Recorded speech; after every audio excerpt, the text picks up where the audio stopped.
Oh, What's going on, everybody? we're Embrace the Globe 21. Yes, we My are. name is Spencer. And I'm Daniel. Look, we're checking out Geography Now, Iceland. Hey, that's the green one, I think. Yes, and Greenland's the ice one, I think. Those Vikings.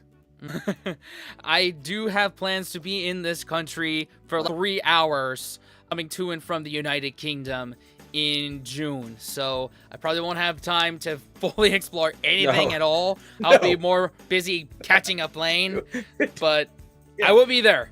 Do an airport Do review. an airport review. Hey, here's play airlines for that. Yeah, that's awesome. Like, oh yeah, the airport's great. The duck thing was weird. Like, what? No, but yeah, I have as much exposure to Iceland as I did El Salvador. Oh, was that a connecting flight? It was a connecting flight that I lost. Oh shit. So I had to wait for another plane. Holy I was in El Salvador for 16 hours. Oh my god, dude. Yeah. And I was like, well, I guess this is my new home. I'm here. And everyone was like, why don't you leave the airport? I'm like, bro, El Salvador wasn't the safest place at that time. So I'm going to stay here. Yeah. And considering what's going on with was it volcanoes or political uprising? Oh, it's one and the same. Yeah. So hopefully that's not the same case when I go to Iceland.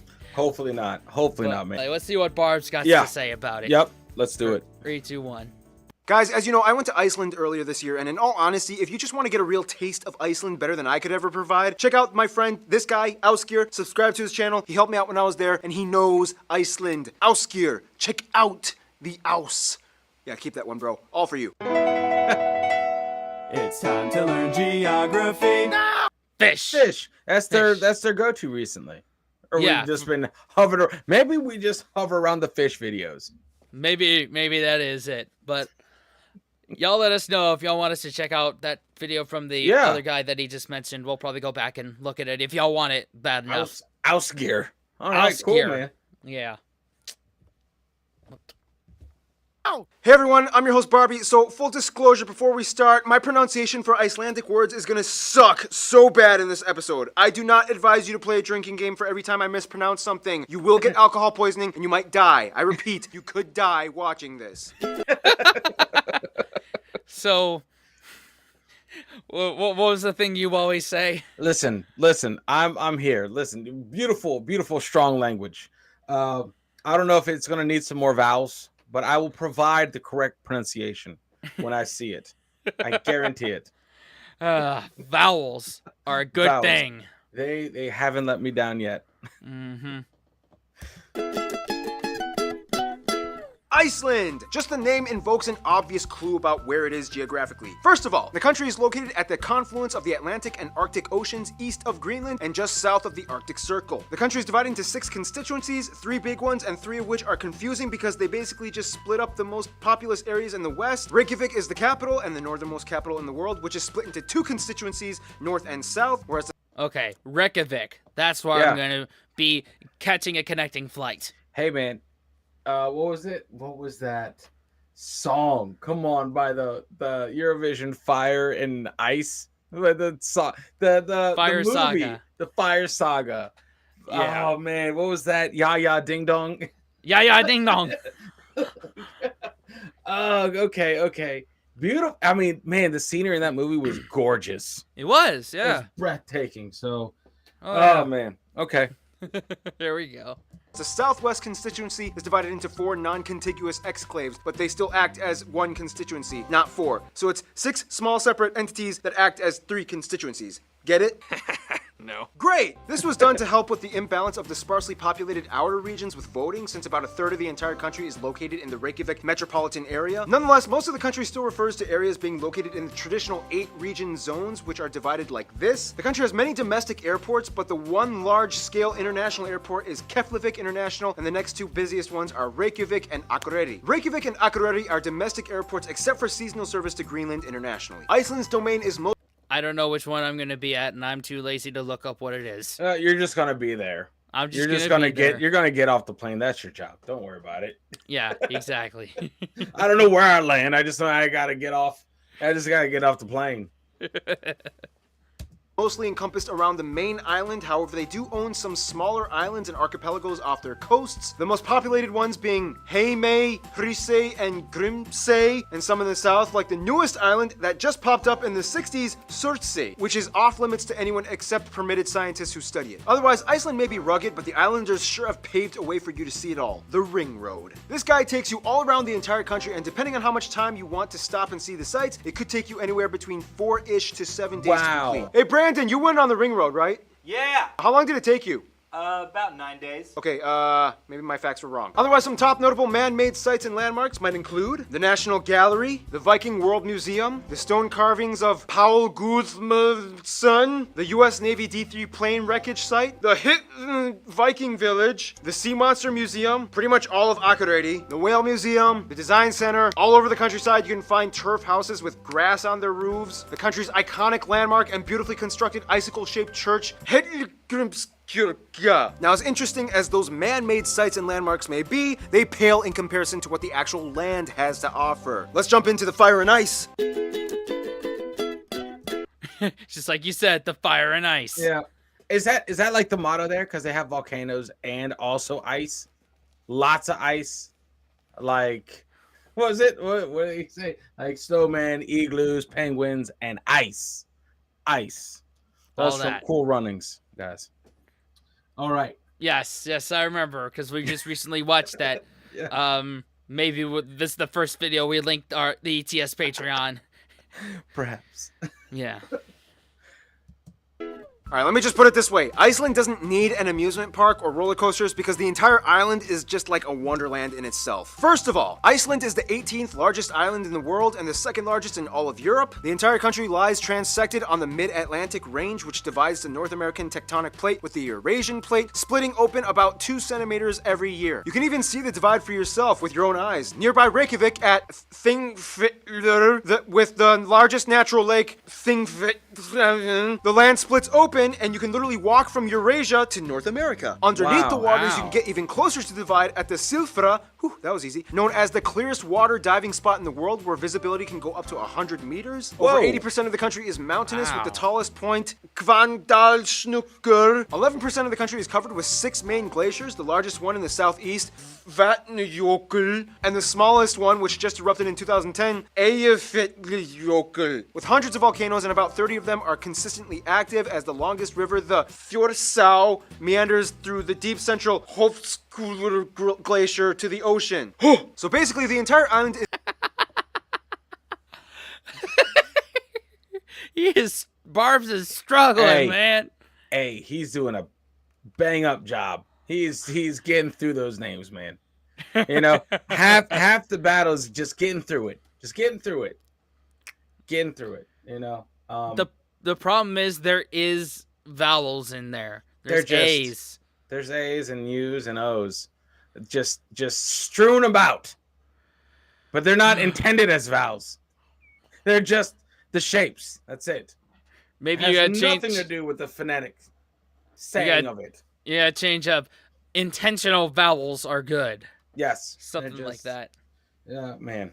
Anyway. is geothermal. Everywhere you go, chances are you can probably find a natural hot spring hidden somewhere in the remote wilderness. Not only that, but Iceland also harbors and capitalizes off of this unique, valuable resource as much as possible. When the first Vikings came in, they were like, "Wow, it is cold in here. I mean, I knew Norway was chilly, but dang! is there anything here we can use to not, like, freeze to death?" Yeah, they killed a lot of sheep and made more wool clothing, but then eventually they found out how to generate power with the hot springs. Geothermal energy provides... That's the thing I'm looking forward to. If I ever do book a trip where I'm staying in Iceland more than like 30 minutes or 3 hours. Hot spring. That would be awesome. Yeah, that would be awesome. That's definitely bucket list. Heck yeah. Heck yeah.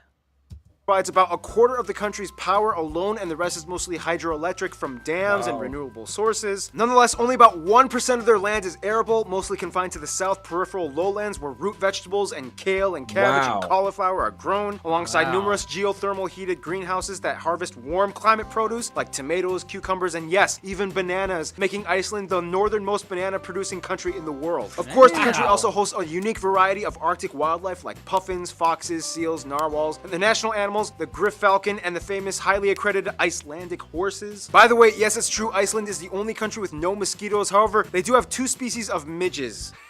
He said midget. Midges, which are similar to mosquitoes. And actually, one of the species does actually bite, so it's kind of like having mosquitoes anyway. Iceland has biting midget. Keith, just... Speaking of which... You can't take us anywhere. Biting midges. Midges, got it. Gotta be careful. You gotta take your time getting through that one. When Yeah. explaining the midges, you gotta take your time. Because Yeah. you would get the wrong idea of Iceland. Yeah. It's like, how was Iceland? It was great. But man, those midges bite. Like, what? Like, yeah, you gotta stay away. What? Did you hear about that Daniel got bit by a bunch of midges? Like, what the fuck? Like, don't go there, man. That sounds fucking terrible. I can't take us anywhere. Oh, God. Traditional Icelandic food is, let's just say, even my Icelandic friend said this. This is so disgusting. Listen to Why would anyone eat this? Yeah, let's just say the Vikings had some very unorthodox tactics when it came to food preservation. Dishes like sheep's head, stockfish jerky, head cheese, sheep testicles, and the famous haukar. What is it exactly? Well, let's just say... Hey, so I got the shark, but it's poisonous. How do I eat it? Oh, I know. Let's bury it into the ground until it smells like urine, then dry it out for a couple months, and then cut off the brown crust, and then serve it. Yeah, obviously. I knew that. There are some delicious redeeming Icelandic foods, though. They are known for making some amazing smoked lamb served with bean salad and grilled haddock and herring dishes. You can literally drink almost any water from any stream, pond, or lake or river in Iceland. The whole island kind of acts like a filtration device for the glaciers. You have places... Wow. Yes, yes. That makes sense. Because you have, Yeah. like, glacier water running over volcanic rock, which acts like a filter. Yeah, So, yeah. holy crap. Kind of the same concept of a Brita filter with Yeah. those charcoal filters. Yeah. Yeah, and I've become an avid water drinker in my 30s now, so like that sells it for me right That's there. awesome. You won't die of thirst. Heck You won't die no, of thirst. So Heck there you no. go. That's good. that's what I'm talking about. Is like the smooth, conical Kirkjufell Mountain. Brandon has a tattoo of that. The Skaftafell Crystal Ice Cave in Vatnajökull. The Kjolur Trail in the Highlands. Literally like every 5 kilometers you'll find a waterfall. And don't forget the geysers in the south. Pretty much all the Westfjords region is empty and beautiful for you to explore with no tourists. The sea monster of Kvitserkur, Dragni Island, Grjótgjá Caves, Mayfell Green Volcano on black sand beaches, Krafla and Naumskarth, Drangsnes hot tubs, the largest hot spring Knukver, and the open exposed fossils of Hagbjanjar Skarthbur. If you went Yeah, man. Yeah. I feel them. Yeah. But that's beautiful, bro. Yeah, got the visual part of it, so I'm sold now. Yeah. It's just the Barb's pronunciation is just the I- cherry on top. I just felt it. I felt it when he tried. I'm like, bro, just get through it, man. I get him. I'm like, you got my support, man. Trust me. Trust me, you got my support. I am not gonna throw shade on his pronunciation because I would sound exactly the same. Yeah, taught to Croatia. Yeah. Right? Jesus. went against my disclaimer and played that drinking game, you should be in an ambulance by now. Speaking of drinking, Icelanders are awesome people to socialize with. Let's meet them, shall we? All right. Now, if the Nordics were a family, Iceland would be like the little brother that got lost at sea from a shipwreck, got stranded on an island, and became a wild man. First of all, Iceland has a population of about 335,000 people and is the most sparsely populated country in Europe. Dang. About 92% of the country identifies as ethnically Icelandic, about 4% are Polish, and the remainder are other immigrants from all over, mostly Nordic, West European, and a few Asians mixed in as well. They also use the Icelandic kroner as their currency, they use the Type-C plug outlet, and they drive on the right side of the road. Now, being Icelandic is actually very unique genetically in contrast to the rest of their Nordic cousins. Basically, way back yeehaw, the Vikings were like, hey, we're sick of Norway. Let's make a new home. Oh, but wait, we need women. But most of the Norwegian women were like, So they made a quick stop to the British Isles and kidnapped a bunch of Irish and Celtic women and brought them over. About 70% of all their women, that is. To this day, a typical Icelander actually has a portion of Irish or Celtic roots in their blood. Now, obviously, if you are one of the few lucky people that hasn't ended up in an ambulance yet, you'll have noticed that the Icelandic language is incredibly unique, often touted as one of the hardest languages in the world to learn. I mean, half the time the letters make no sense. F can make a V or a P sound, sometimes P and a T make a F sound, sometimes the G makes a W sound. These two letters both make a Th sound, and sometimes when there's two L's, it makes like a sound. Most Nordic peoples have a hard time cracking the Icelandic code, except for the Faroese people on the Faroe Islands. They seem to have a similar sense of pronunciation and grammar as the I have very recently been exposed to the Icelandic, or not the Icelandic, Faroese language. Which band? One of the artists that I cover is called Ivor, and she sings in Faroese, and it's a gorgeous language. But I'm like, yo, some of those song titles, I get it, but I can't even try. Sometimes there's like a little A looking thing in the title. I'm like, it is what it is. You see it, I see it, we all see it. That's the name of the song. Yeah. If y'all want to see that, Daniel's channel is linked in the description. Aries in the Nation. Yeah. Recently a fan of Ivor. For sure, man. But yeah, no, that's crazy how he mentions Faroese. And that's crazy how little, like, I was about to say how little people, not little people, the small amount, the midges, no, a small amount of people live there. That's 30, what is it? How much? 300,000? 335,000 at the time of this video. That's nothing. That's nothing. Yeah, we have cities that are bigger than that in this country. Bro, we just checked out, what did we just check out on the channel that had like 1 million in like a small city? Philippines? Yeah, I think, was it? Yeah, I think it was. I think Manila. Manila is like the most densely populated thing. And I'm like, yo, your country has no one. That's almost as much as the state of Montana as a whole. Pretty much. Yeah. Whew. Just moving on.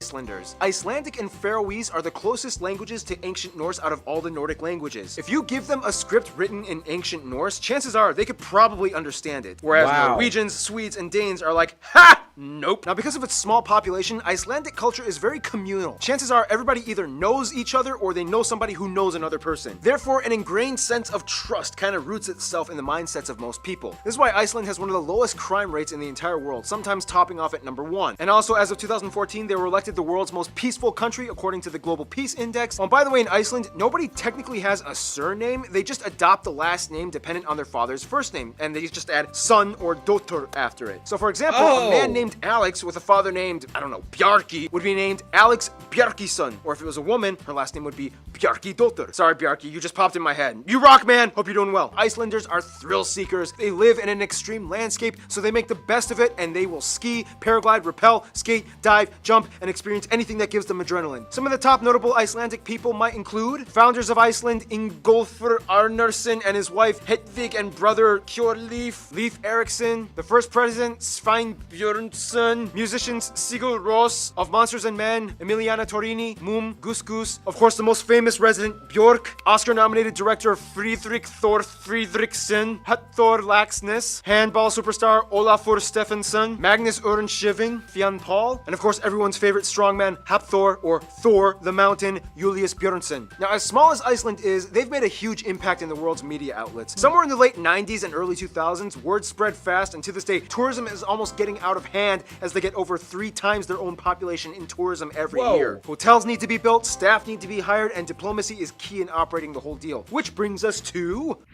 Wow. Before we get to that, tourism's booming, so maybe I shouldn't visit? But you know what, though? Think about that. That's great news for the country. I mean, it's like there's a long list of pros and cons. Pros, you get new money into the infrastructure of the country.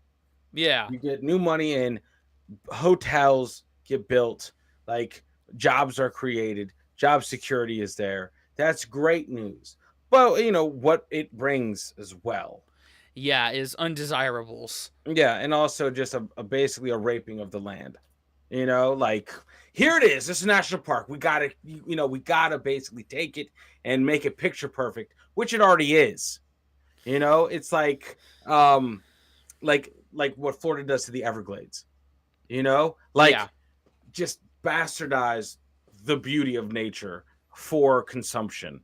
Yeah, or just the rest of America does to any Eh, farmland. Any farmland, correct? Yeah. Correct. Pave paradise, put up a parking lot. Great song. Now I can't stop hearing that. Thank Yeah, you. it's not Damn just it. a song from Joni Mitchell and later on Counting Crows. Yeah. It was pretty much accurate. Yeah. Yeah, Wow, man. yeah. Let's see who they're friends with.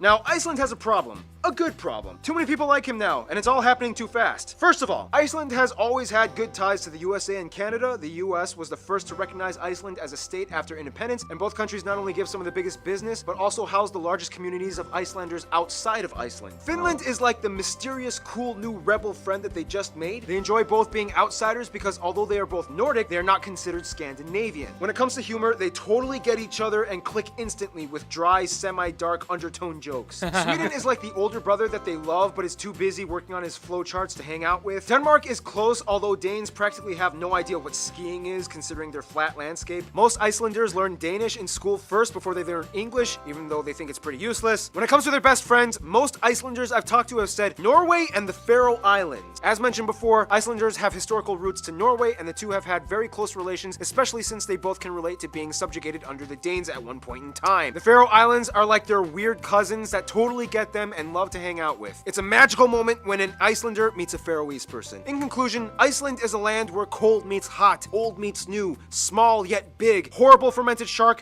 meets your dinner plate. I hope you're still alive, and if you are, stay tuned because the big guy, India, is coming up next. Nice. Man, That was a lot. It was a lot in a almost 12-minute video right Yeah, there. man. All right, y'all. Well, let us know, Icelanders that are watching. Let us know how we, as an American tourists, cannot stick out like a sore thumb. How can we be a good tourist? House guest. Or a house. Yeah, good tourist. Obviously, there's some weird foods there, but a lot of great scenery, a lot of hot springs. It's like the nature lover. If you love the city metropolitan life, you probably skip that one. But Yeah. like, if you're into hiking and being outdoors and just that, oh, that's everything. Yeah. You can tolerate the cold. My plan also now is in December to fly to Ireland, and I'll probably have a stopover in Iceland then. So should I extend my stay there is probably the question. And what should I do? And how can I, do I need to, what Icelandic terms do I need? And are y'all good in English? There's a lot of questions there, so help us out down below. I think that's a very valid question, especially as an only English speaker going to a non-English country. A Nordic English country, speaking- basically. A Nordic country, non-English speaking country. Because there's places that we've learned on this journey that their usually first or second language is English. So Yeah. you will more than likely find someone that can communicate with you in English. Yeah. And there's no way you're going to pick up one of the hardest languages in the world in a year. Especially in our 30s now. Yeah. Anyway, thanks in advance for those comments. Consider also subscribing and watching another video. And what else, Dan? Yes. Unplug and do something epic, guys. See y'all next time. Later. Fellas, we can be that mistake. Let's do this.